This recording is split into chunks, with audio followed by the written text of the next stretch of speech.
Welcome to the Ball In podcast, where the ball is in our court. This is a long time in the making. I'm your host, Pavan Aganti. I'm here with...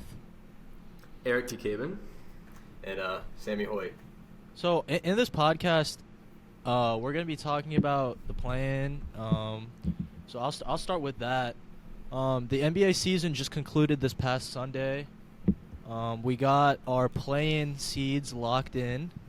The 7-8 and the 9-10 games in both conferences, respectively. First games up on the list is Hawks Heat, the 7-8 matchup in the Eastern Conference. Then we also have the Timberwolves Lakers, which is a 7-8 matchup in the Western Conference. I'm curious to see what your guys' prediction is, especially with the injuries to the Timberwolves and we want to say the meltdown that they had in their last game, which I would say went pretty viral over social media. But, yeah, mainly just your thoughts, predictions about that game. I'll let Eric go first. And the Hawks Heat game, for sure. I'm the casual. I'll let Eric go Yeah, first. So for the Lakers game, the Timberwolves look like a hot mess. Not all of a sudden. Maybe a hot mess all of a sudden. It hasn't been great all season. Gobert has been heavily disappointing to many, although I feel like I already realize, and I know Pavan can definitely agree with me, that Gobert maybe just this much overrated. Just a little bit.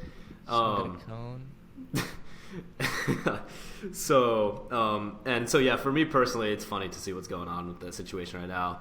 And obviously, we know the Lakers have been on a hot streak, new look team. I got the Lakers winning that game, making the 7 seed. I mean, yeah, I agree. I really don't have as much to add to the NBA conversation. For the most part, I do think it's very funny what's going on with the Timberwolves. I don't like Rudy Gobert anyway, so I'm not really affected by whatever crap he's doing. But yeah, I also have the Lakers winning that game. I love to see the meltdown of Rudy Gobert. Honestly, my thoughts on this game is it really comes down to the Timberwolves injuries. I thought the Timberwolves were a bad matchup for the Lakers, simply because of the size. You're talking about Cat, Gobert, Naz Reid coming off the bench, who is having a very good year. McDaniels, in terms of just throwing a very good body at LeBron, one of the more rising defenders in the league this year. But when you're talking about having no McDaniels, no Gobert, and no Naz Reid for this game, AD should have a feast. And the fact that LeBron will not have McDaniels on him will be a big help.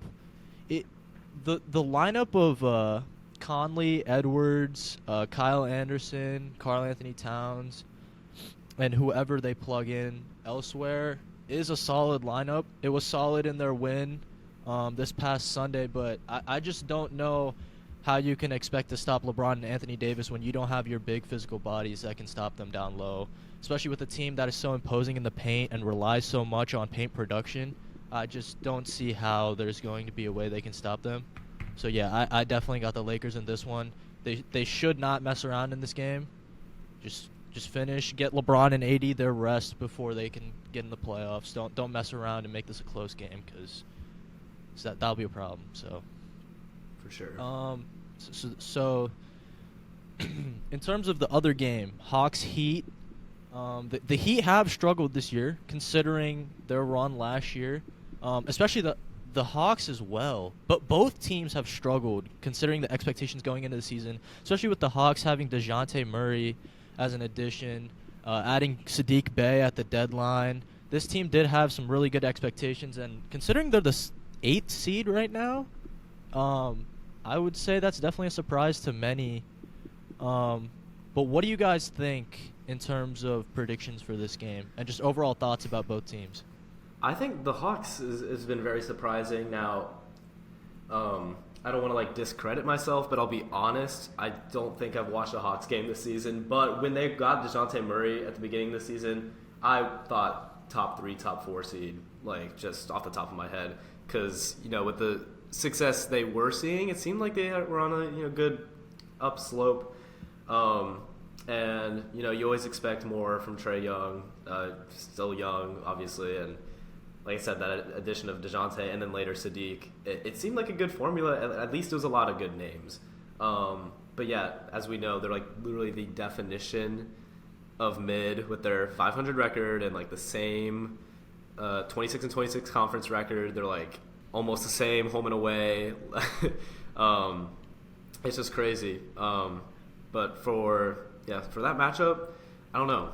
I think it'll be a really close game for sure. Unlike the Lakers Timberwolves, should be a relatively easy Lakers win. But this game, it sways. I think Butler could have a game Make a 5 pick, finals man. type game. I think I might have to go the Heat. There we go.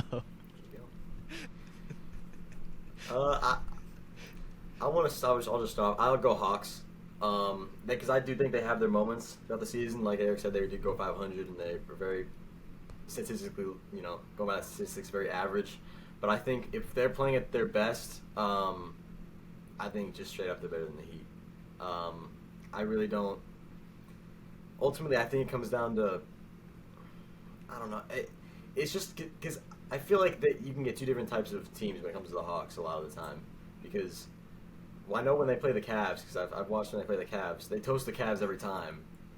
And that's most of what I have to go by. So I think if they can play up to the level that I think they're capable to, I think that they take this over the Heat for sure. In terms of my prediction for this game, I think the problem with the Miami Heat this year is pretty simple to me, because their roster did not change that much. Outside of PJ Tucker, you're talking about a roster that their stars have improved. Butler is having quietly a very good year. Bam is having a very good year as well. I feel like nobody has really talked about either of their stars playing really well simply because their team has underperformed. But the simple fact is they just cannot shoot the damn basketball. They just can't shoot the basketball. The thing with me, though, is the Miami Heat a couple nights ago played in Philly. It was a national TV game, kind of went under the radar, shot the ball really well. Now, granted, that's an outlier, but it kind of just reminded me that this Miami Heat team, when they can shoot the ball and when they have their stars playing really well, they're really hard to stop. And especially in a one-game scenario where I think in terms of Trae Young trying to battle that Miami Heat defense and how Spo schemes against them, I got to go the Miami Heat. Playoff Jimmy Butler, the defense that they have, and especially if they can get any shot making from the outside, it's going to be hard for the Hawks to beat them. So let's move on to the 9-10 games. We got Bulls Raptors, which is a 9-10 game in the Eastern Conference, and then we got Thunder Pelicans at Pelicans in the Western Conference. But yeah, same thing. Just thoughts, predictions, what you guys thought of both teams, and both games. Just like all four of those teams, what you guys thought of and how their seasons went, and what you guys predict in this game. As for Bulls Raptors, again, it's really tough. Siakam stays underrated. I think he averaged like almost 25 again this season. No one really talks about him. But the Bulls also found a way to sneak in the play-in, even without the health that they would like. That being said, I'm gonna have to go Raptors. I know it's the higher seed and it's kind of a boring pick, but I think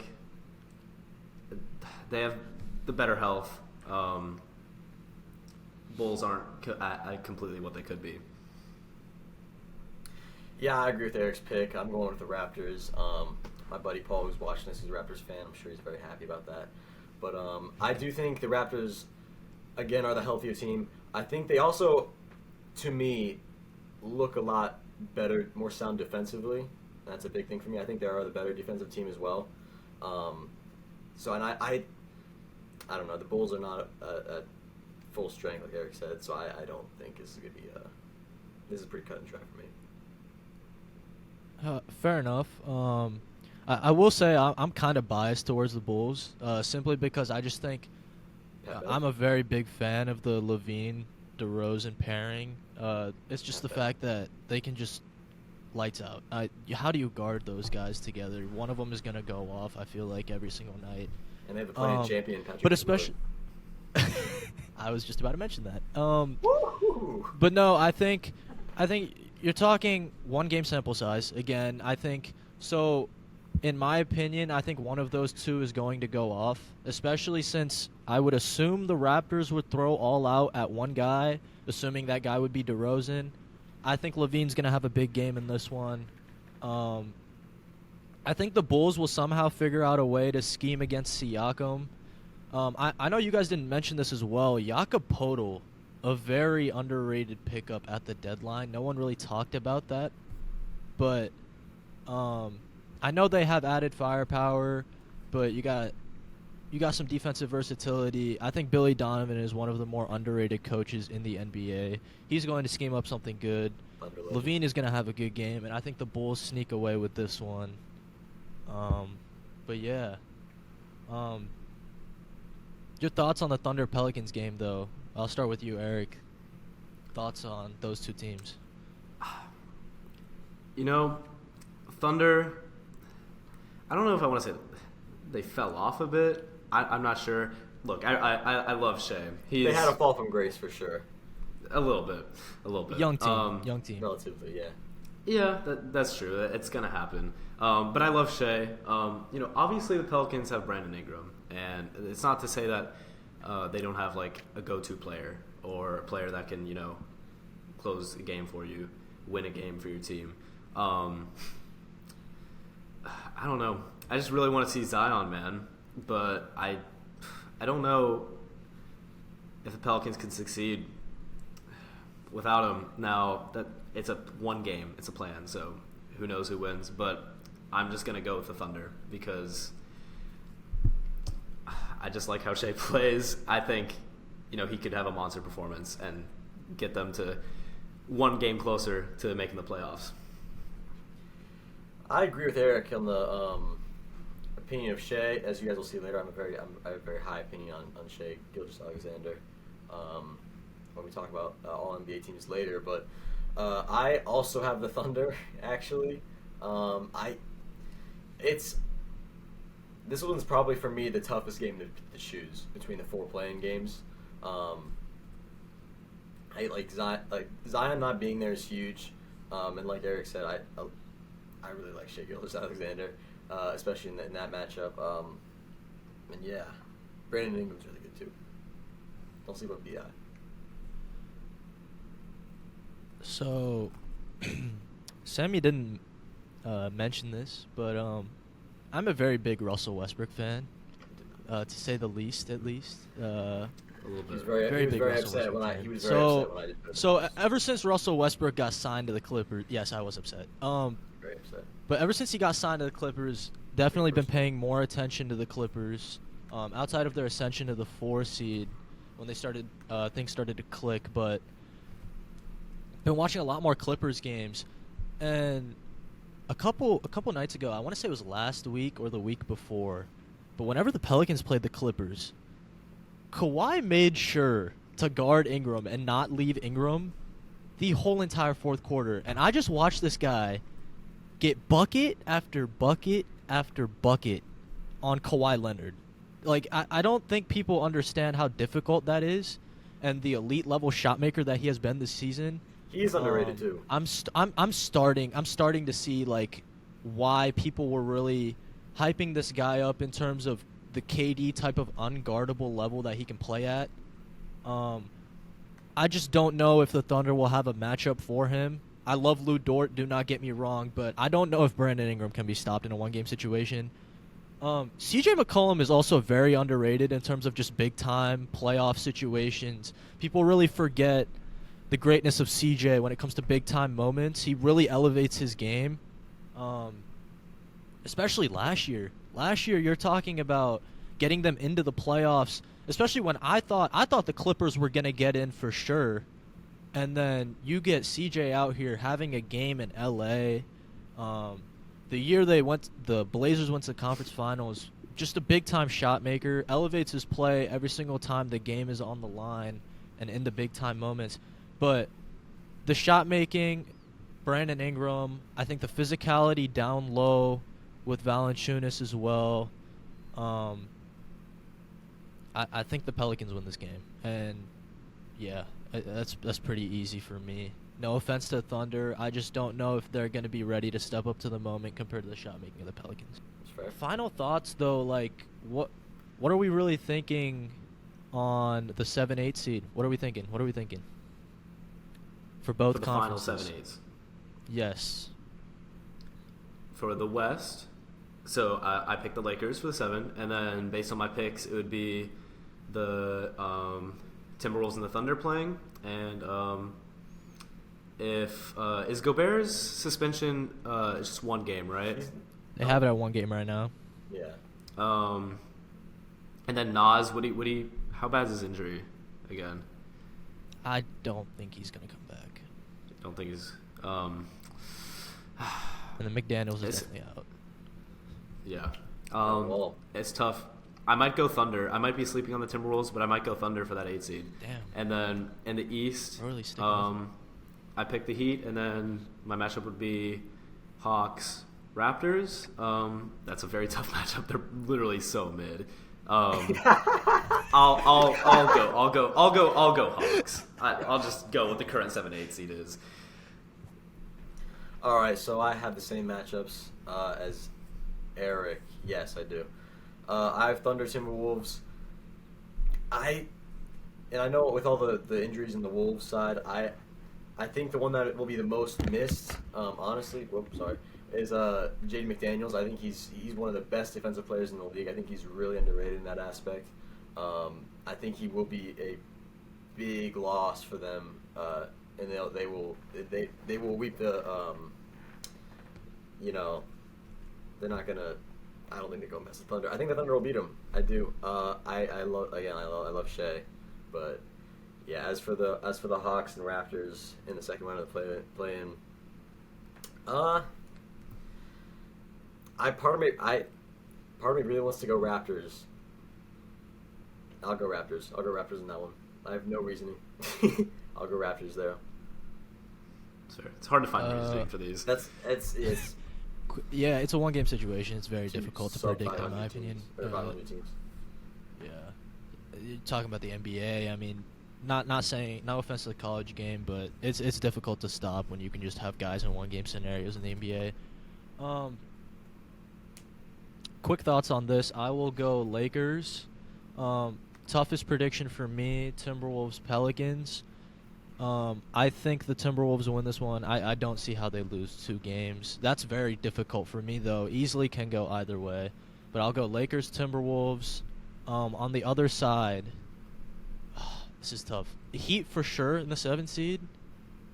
I really want to go Bulls. I don't think it's gonna happen, unfortunately. So we're gonna go Heat Hawks in the other side.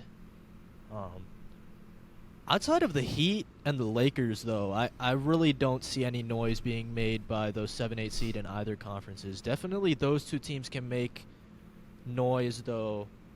I think the Heat with the Celtics matchup, especially from last year, and you're talking the Lakers playing against a short-handed Grizzlies team with no Brandon Clark or Steven Adams. I think those 2 Yeah, I teams saw can the make Steven Adams noise today. for sure. Yeah. For sure. Again, for the Lakers, it really comes down to Anthony Davis. There should be no reason for him to have these matchups and not play at the level that he's played this year. Last thoughts before we move on to the next topic. Early championship predictions. Very early. Very, very early championship predictions. It's not very, very early. It's a little early. It's pretty early. It's pretty early. reasonable. It's early. Let's see.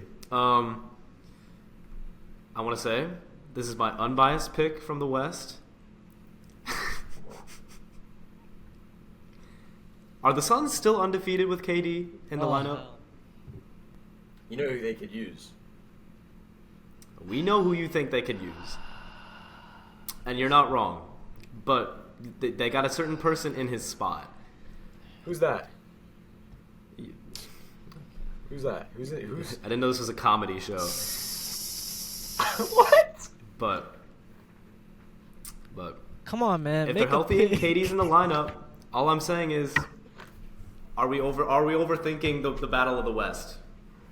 It's so many close so many close teams, so many we didn't know the standings till literally yesterday at the end of the season.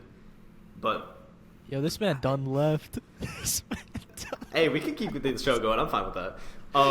Keep going. We got no time to waste. If KD didn't join the Warriors in 2017 and do what he did with that, I think people will be reacting more to the Suns team. Oh, If the Suns weren't as much of a meme as they are in the media, but that's another story. Oh my god. So what was the final pick again? Suns from the West. Oh, and sorry, I'm taking the Sixers. Hopefully that makes you happier, Pavon. I think. Listen. The Bucks had their run in their championship. Who do you have winning? Who do you have The winning? Celtics- Not, the Celtics not made it yet, last year? or Suns winning yet? I would say Suns in 6. Damn. Okay. Sammy? Could go 7. All right. Quick prediction. Quick prediction. I also have the Suns coming out of the West. Here we go. I'm gonna go Suns Bro, Celtics. he done left too. I'm gonna go Suns Oh, Celtics. he back. Oh damn, Celtics going back. Yes. Okay. I like being the unexpected pick here. Say the Cleveland Cavaliers. Actually, say the Brooklyn Nets. Quick hot Screw it, take. Pavon. Los Angeles Lakers. We're gonna get the battle of the LA. We're gonna get the battle of I'm LA in the shocked. conference finals. We're gonna get the battle of LA in the conference finals. We wanted this in 2020. We wanted this in the bubble year. We didn't get it. We're going to get it this year. They're facing a shorthanded Grizzlies team. They're gonna play an undersized Warriors or Kings team in the next round. They have a shot to go to the conference finals. They could get a bad matchup in the conference finals, but I just don't see a team stopping the duo of LeBron James and Anthony Davis come playoff time. I was neck and neck with this in the Lakers and the Clippers. Those two teams will be dangerous in this playoffs. But on the other side, I think it's Milwaukee. I just don't see a team stopping Milwaukee. 1-0. That they're gonna run through. Lakers, Bucks. I'll be safe and go the Bucks. I'll be safe and go the Bucks. I'm not gonna be that ridiculous. Let a series, just It's sit the there. first episode. I'll stick Thank to you Do that. you want to everyone know? viewing, Do you want but to we're know not why I gonna chose? Do you want to know why I chose the Celtics to come out That of the wraps East? up that. Hold on. Do you want to know why? As Sammy alluded to earlier, though, all NBA teams, those teams with the level of play in terms of scoring this year, this was very difficult, I think, for all of us to decide. If you guys are okay with this, I want to start Yeah. on this one, but the guard conversation is to me where the debate lies. I want to see your thoughts on this. To me, first team, I'm going Shai Gilgeous-Alexander. Games played, right? Games played was huge to me. You got Shai Gilgeous-Alexander playing 68 games, right? 68 games. You're talking 32 points per game. The Thunder had no expectations going into this year. You cannot tell me a single person that thought the Thunder had expectations going into this year. Crazy season for this guy. And you're talking about they could get a playoff spot? No team, no analyst, no talking head is going to pick the Thunder to be in the playoffs. No guy had them going this far, making this much noise with their young squad. And that's without Chet Holmgren. This team is going to be ridiculously good next year. He makes them worse, right? Oh no. Saw this one. But coming. yeah, Shai Gilgeous-Alexander for me. They're gonna win 9 games next year. I don't think there really needs to be that much explanation there. Donovan Mitchell, I think that's a really easy one as well. Donovan Mitchell, that's partially my Cavs bias as well. Is this first team? Yes, first team. Shai and Donovan. Okay. Second team, I got Dame and Luka. I know both their teams didn't win enough. I know the games played is also not there for Dame, but I think that was more due to a shutdown than them, as a team or him being injured. He really tried to backpack them as much as he could, just like any other year. But the fact that he's this old has this many miles on his body and he has that good of a year. I'm not saying that age really matters, but Dame for sure, and then Luka. I think Luka's pretty self-explanatory. And third team, I'm gonna go Brunson and Fox. Two players that have had really good seasons. Especially Brunson. You're talking about the best signing by far in free agency, the Knicks as the 5 seed. Yeah, Brunson's been the reason, and you cannot convince me otherwise. It's been Brunson, and then you can argue Hart, but Brunson for sure, and then Fox to round out that third team. But those are my guards: Shea, Donovan, Dame, Luka, Brunson, Fox. I'm curious to see your guys' thoughts on this though, because to me, games played really matter in this. You can really tell in the players that I picked as well, because I left some big names out. So yeah, I'm curious to see what you guys think. Yeah, who did you leave out? So notably Steph. Steph. I can't think. You left out Ja. Yes. Considering they're the 2 seed. Those are the two. Big I know guys, I know a lot of people would probably argue a DeRozan, Edwards, Trae Young. Trae Young had a very good year as well.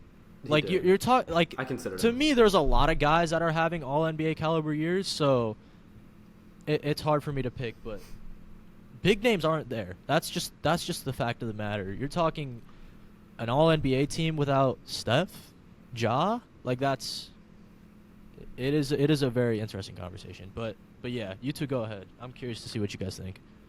Okay, so I went a similar route as you and that shows because I had similar players, a little bit different order in terms of first, second, and third team. But I feel like I prioritized team success a little more than you did because I prioritized games played too, but not religiously, I would say. But like I also didn't include Steph, for example.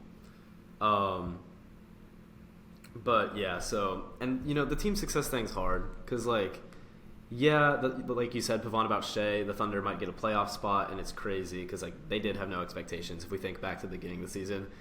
But they're also sub 500. They're 40-42. Like this is the Wild West where this year the standings and the records are like not as they don't correlate as much as they normally do.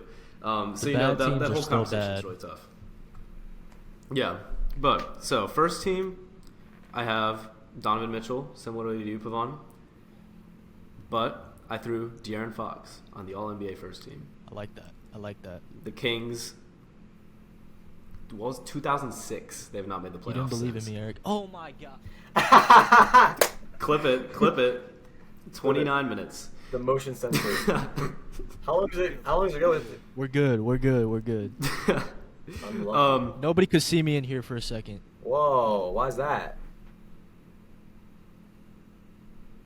This is the first episode. Can we move on from this? Okay. All right. Second team. Standing in the room. Second team, I have Luka Doncic. Like I said, I considered team success, but like it's Luka. He averaged 32 and whatever. Like it's come on. And I threw Ja on the second team. The Grizzlies are the second seed, and even with Ja's incidents, he still played like 65 games or something, and is the leader of the second team. Thank you for your attention, guys. I really appreciate it. And then on the third team, I have Shea, and I threw Jaylen Brown on there. Yeah, I cool. like that. I definitely Wow, I really left Jaylen Brown off there too. It's tough. I almost put Brunson. I almost put the That other is JB. tough. I almost put the other JB instead of Can you that just JB. But what list the players again? I heard them. I just want to hear it again. I didn't. Fox, Mitchell first team, Luka, Ja second team, Jaylen Brown and Shea third team.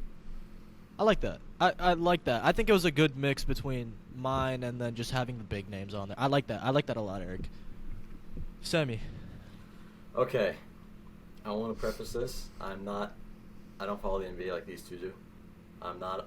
You said this like 3 times. I know, but I just want to make it clear this is not my forte. And when this list is bad and you make fun of me for it, this is why. Okay, first team, I've got Luka and Dame. I don't. I mean, it's self-explanatory. They're ballers. Stats. Yes. Stats back it up. Yeah. And I agree with Pavon what he said when they really shut Dame down because the Blazers stink. Was true. No, they're bad. I agree. Bro, they're yeah, more, no, yeah. there's a word worse than stink. We could put that for the Blazers. Like, I got it. bad. Reek. Oh. Ooh. Whoa. Ooh. Ooh. Keep going. Okay. Second team, I've got Shea and Donovan Mitchell. I'm just gonna roll through these. Yeah. And third team, I've got Okay. De'Aaron Fox and Jaylen Brown. Okay. Those are my guards. A lot of Like the same that. pool of players. Relatively No Brunson so, yeah. love? No Brunson love? I honestly didn't think about that because my anti-Knicks bias, but you know. Oh, Sammy is our Knicks hater on this podcast. Sorry, Mark. Just put that out there. He hates the Knicks. I don't like the Knicks. I'm sorry, Mark. Our good friend Mark is a big Knicks actually fan. take it back. I'm not sorry. But We knew that. Guess who's facing the We Knicks in knew the that, playoffs? bro. Guess who's gonna knock the Knicks We out of the knew that. playoffs? Guess who's we knew that. Guess who's gonna knock the Knicks out of the playoffs? 6 o'clock Saturday. In terms of the All NBA teams, though, another good conversation is the center position. Who's going to be first team All NBA? To me, even being the huge Embiid fan that I am, it is simply Nikola Jokic. It's easy for me. It's He's not seeing to light. me. It's easy. It's easy to me, right? This guy is the triple double king for this season, as you will. This guy's lost 2 games when he's had a triple double this year. I didn't know that. 2. Did not know that. 2. First 24 games, they were undefeated when he had a triple double. You want to Yeah, talk about a guy that ridiculous. impacts winning and gets triple doubles within the flow of the game? Nikola Jokic is your guy. You want to talk Westbrook about wishes. stat padding with Russell Westbrook? When Nikola Jokic gets a triple double, the Denver Nuggets have a very high chance of winning. At least in a regular season fashion for sure. But when your stats matter that much in terms of winning, that makes the case easy for me. The Nuggets have the best record in the league because of their scorching hot start and because of the excellence of Nikola Jokic and getting his guys involved. It's pretty easy for me. I think it's Jokic for the first team for sure. Yeah. See, for me, same exact thing. Easy, Jokic. But I will add to this point that I would not be surprised if we get like a 2013 Marc Gasol case, except with the MVP. Because we know how much narrative plays into the MVP anymore nowadays. Kendrick It's Perkins. looking like Embiid has a strong case, and I'm I starting to don't wonder. like that he's going to win it too. I'm starting to wonder, what if Embiid wins MVP, but is All NBA second team center? That might happen, which is even more ridiculous than the Defensive Player of the Year incident. Yes. True. But I could see True. that happening. I could I very agree. well see Yeah, that happening this that, year. that very well could happen. I agree. But I have Jokic first team to answer the original question. I'm also going to be copying everyone else and saying Jokic. In the few times that I've not few, but in the times that I've seen watch the Nuggets play, he just impresses me. You know, he impresses me more than maybe anyone in the league does. Jokic, just because his court vision to me is just like insane, especially for a big man like that. I don't know. He's my MVP, and it's not close in my mind. But I know the narratives might make it closer than it should be. I was having a conversation with one of our good friends, Max, about this, but my MVP has changed throughout the course of the season, especially with the end of this season. I do want to get your gut. I know Sammy just shouted his out. Eric, I would like to hear yours as well. But to me, Giannis is the MVP. You got the best record in the league. That stretch that they had to secure the 1 seed, especially to overcome the Celtics' hot start. But yeah, Giannis is my MVP. I know a lot of people will disagree with that. I know there's going to be voter fatigue with him and Jokic, and Embiid will get it. But my MVP is Giannis, and I'll stick by that. I'll stick by that for sure. Eric, what do you think, though? So yeah, I apologize to copy, but like my thoughts don't differ from that at all. I think if you Yeah. ask me, it's Giannis for the like, same reason, that insane stretch in February where they went like 16-0 or whatever, and beyond that, whatever the stretch was, and then yeah, they're the 1 seed. He's averaging 31, 12, and 6. Played a good amount of games this year. Now he didn't play 65; he played 63. So next year none of that counts. But I mean, and yeah, I agree with you. I think because of the narratives, Embiid is most likely to win it right now. And that's no disrespect to Embiid. I think he's either second or third in the convo, but probably third. I'd still have Jokic, but I'm gonna give it. I would give it to Giannis. It's tough with him too because he's had like MVP caliber seasons 3 seasons in a row. Embiid, but like games played is so hard to argue. Like that Yeah, first year he should have won it, but what happens? He gets hurt. He plays only 50 games, like 51 games. Like, and then the next year, Jokic I think ran away with that one. But yeah, like he's had 3 worthy seasons. When your coach is out here in press conferences begging for his star player to win the MVP, I think we're getting a little desperate with the narrative here, but. Right, I hate that. Because it's But like that's but instigation we're at its gonna finest. keep that aside. We're gonna keep Yeah. that aside. We're gonna keep that aside for sure though. But yeah, that is that is something to look at for sure. The MVP is going to be very interesting this year. I do wanna stop this for a real quick minute and just give love to 2 players. All right, not 2, just one specifically. In terms of the center convo, Domantas Sabonis does not get enough love. Like, to me, he has been the 3rd best center in the league this year, and maybe that's a hot take to some, but Domantas Sabonis has been so freaking good, and like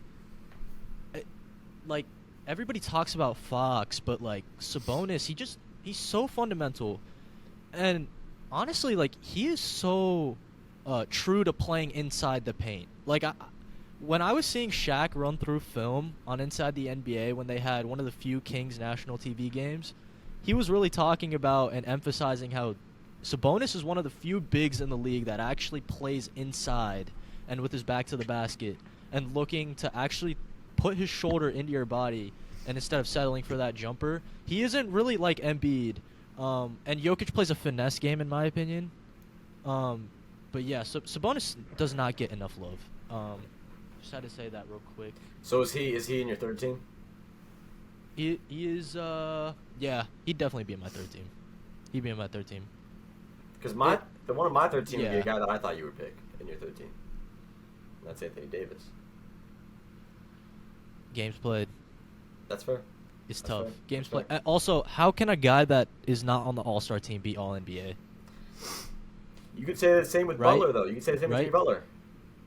I agree, but it's just like it's That's tough. fair. It's That's tough. fair. That's fair. That's It's fair. tough I just because think you're it's- picking an all. Yeah, that's tough. I agree with that. I do think Anthony Davis is having a really good year, and no one everybody just keeps been after making the All-Star. injury It's- narrative with him, but It's been after the All-Star break for me. Like, I didn't fully believe in Anthony Davis, but since the All-Star break, he's been very good. yeah, I want to say since the end of January, whenever he came back from the foot injury, I think he's missed 2 games, and both of them were because the Lakers medical staff did not want to play him on back-to-backs. No one wants to talk about that though, because That's true. it's Anthony Day-to-Day Davis, Anthony Street Clothes Davis, but I haven't Yeah. shot a basketball in 3 months. That was something else. lethal shooter Anthony Davis. Sorry, it hasn't touched the basketball. Bro, Anthony Davis really worked out with lethal shooter, and bro cannot shoot the basketball to save his life anymore. We'll ignore that for a second though. Kept putting nails in Switch the rim. gears. NFL draft. We're talking 2.5 weeks, Sammy. 2.5 weeks. This is Sammy's topic, by the way. Let's He's say a emphasis huge on football Sammy. fanatic. Yeah, I was about to say, This is thanks for mine. watching, guys. But I'll he say is thanks. he is definitely going to carry us in the segment. But NFL draft for Yes, sure. yes, I'll yes. be quick with this. I do want to talk about best spending spree, best free agency so far, just for a team. I picked the Carolina Panthers. the fact that they made the trade to go ahead and try and get that young quarterback to start that rebuild in a sense, and made sure to surround that quarterback with talent on the offensive side of the football. Miles Sanders, you're talking DJ Shark and Adam Thielen. Also, just having Frank Reich, a guy that can help out a quarterback immensely. I think the Carolina Panthers had a good offseason thus far. No disrespect to the Bears, the other teams that have really made their moves so far. I think the offseason is really telling after the draft as well, especially the moves that come after or during the draft. But Sammy, I just want to get your thoughts on this spending spree, and just overall like what you're looking for in this draft. As far as who's won free agency so far, I'm going with the Chicago Bears, the team you mentioned earlier. On the other side of that pick, the trade for the number 1 pick, I really like the return they got in that. I really like some of the signings they made as well. Guys like Tremaine Edwards and my least favorite player, Travis Homer, and Robert Tonyan as well. People don't realize that Robert Tonyan signed with the Bears. And I think that I really like that signing for them with pairing them up with Cole Kmet. But yeah, I do agree. The Panthers are definitely a big Bob Tonyan. The Panthers did have a very good free agency as well. But as for the draft, I think the main talking point is who's going to be taken at number 1, and that will be one of either C.J. Stroud or Bryce Young. In my opinion, I think it's going to be a little surprising. I think the Panthers will be going with Bryce Young. The Vegas odds have moved, and Bryce Young is now minus money. Vegas knows. Vegas knows. And I've been saying it the whole time. You guys know I've been saying Bryce Young is a QB1. Yes, I think he's more pro ready. He's smaller, but I think he's more pro ready than C.J. Stroud is. I think they'll both be fine. I honestly don't love any of the quarterbacks in this draft, truthfully, which might be a hot take. But I think Bryce Young is the correct pick, in my opinion, and I think that's who the Panthers will end up taking. So I am a Seattle Seahawks fan. Let's just get Go that Birds. out of the way. So I am Or go Hawks, sorry. very interested to see what they do at number 5, especially with the versatility that they have going into this draft, considering the free agency moves that they've made at positions of need. You're talking about not fixing up, but more so getting guys for that interior defensive line, making sure to get rid of every single player that was on the interior defensive line this year. Getting a linebacker, getting safeties, just making sure to shore up positions of need so that we can have versatility, and making sure to just pick the best player available in this first round, especially with picking at 5 and 20, I'm pretty sure. Correct. Yes. But yeah, Yep. Sammy, just in terms of teams to look out for, to have a big draft this year. I mean, it's so hard. This question is so difficult because so many things happen in the draft. We've seen it, so many unexpected things, and even then, we can't. There's no way we can really know until the season, until after the season. I don't know if Anthony Richardson or Will Levis, because I think one of them will fall outside the top 10. If a team can get one of them outside the top 10, top 15, I think that would be a very solid pick. I don't love Anthony Richardson as a passer necessarily. I like his athleticism a lot. I think he's got a really good arm, but I don't know if he's super accurate all the time. And with Will Levis, I think his decision making a lot of the time is okay. I also think the receivers he had weren't very good at Kentucky. But I think likely Levis will be the one to fall outside the top 10, and I think a team like maybe the Commanders or some team. I don't know the draft order by heart, to be honest with you, but I do think one of those quarterbacks will fall, and I think whoever picks him up could potentially get a steal. Unpredictability is the name of the draft. For sure. I do want to talk about this. There have been talks about 2 big-time players, one more so than the other, Aaron Rodgers. Aaron Rodgers. He's a bad man. Let's just get that out of the way. Aaron Rodgers is a bad Really man. useful, buddy. He is on his way to New York. Let's just get that out of the way. He is going to be a New York Jet by the end of this offseason. Sammy's Presumably also on his way to before New the York. draft. But I want to talk more about this. DeAndre Hopkins potentially on the move? Teams that could possibly suit him. Sammy, anybody that you are looking for to make a move for DeAndre Hopkins possibly? Again, wide receivers and the way the market is right now, I think one of the first teams that came to mind for me, at least, the New England Patriots. I think they got Juju. I think that he's good. Juju's a really good player if you put him at wide receiver 2 behind a star. I think the Patriots could really use him to see what Mac Jones really is made of. I don't know, man. I'm sure people will say the Ravens. I doubt it. Is Dallas a potential good spot? I feel like Dallas always comes up when big name players hit the market because Very true. that's just the nature of it. I think they're very much the Knicks of the NFL in that sense. I agree with that. I think maybe I wouldn't. I doubt it. Yeah. And again, I don't know anything, so none of this might happen. Might go to the Colts. Eric, any thoughts on the NFL draft? Does it look like I Very have any quiet. thoughts right now? Eric, Does it look very like, quiet. Does it sound like I have any thoughts?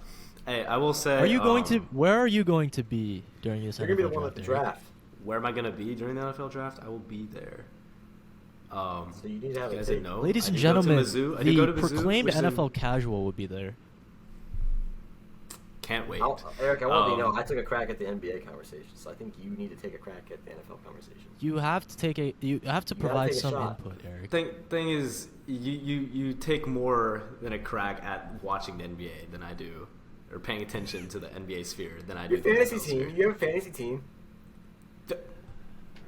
Yes, because fantasy This is football where- matters so much. That, in and terms that, of and that is talking literally about the only reason I know the names of like. No, but yeah. You guys not know? I go to school at Mizzou, which is in Columbia, 2 hours from Kansas City, where the draft is. In all honesty, I'm just tagging along because I've never been to Kansas City. But some people are going to the draft, so I'll just go there and see what happens. I'll be there next year. Yeah. If you guys really liked this pod, it's going to be coming out every single Wednesday. It's Every crazy, Wednesday. right? Every Wednesday. Wednesday. Every Every Wednesday. single Every Wednesday Wednesday. at 11 a.m. there will For be the a rest new of episode time. of the Ball In For- Podcast with these three faces on your screen. Yeah, every Wednesday for the rest of time. It will never stop ever. Whoa, No. whoa! I didn't go that far. Let me wrap it up real quick though. But he did- he Wednesdays did at go that 11 far. a.m. We're going to So- have the pod out. It's actually 10:59. If you really liked this video, make sure to leave a like below, or I will be sending people to your house to make sure you like this video. Like, I will. comment, I will personally go to your subscribe. house and politely ask you, and if you don't, then I will not. I will no more Mr. Nice Guy. I don't think I had any violent intentions, but please make sure to like, comment, subscribe. Make sure to follow us on all socials, which is Instagram and TikTok. I think at BallInPod. Am I right, Sammy? At BallInPod. Ball on Instagram, Ball in Podcast on TikTok, and you're watching on YouTube. So, just And yes, make sure to subscribe to our YouTube channel. Subscribe. Like, comment. all of it. Would love the love from the Ballin family. With that being said, the ball is out of the court. And we'll see y'all later. Peace.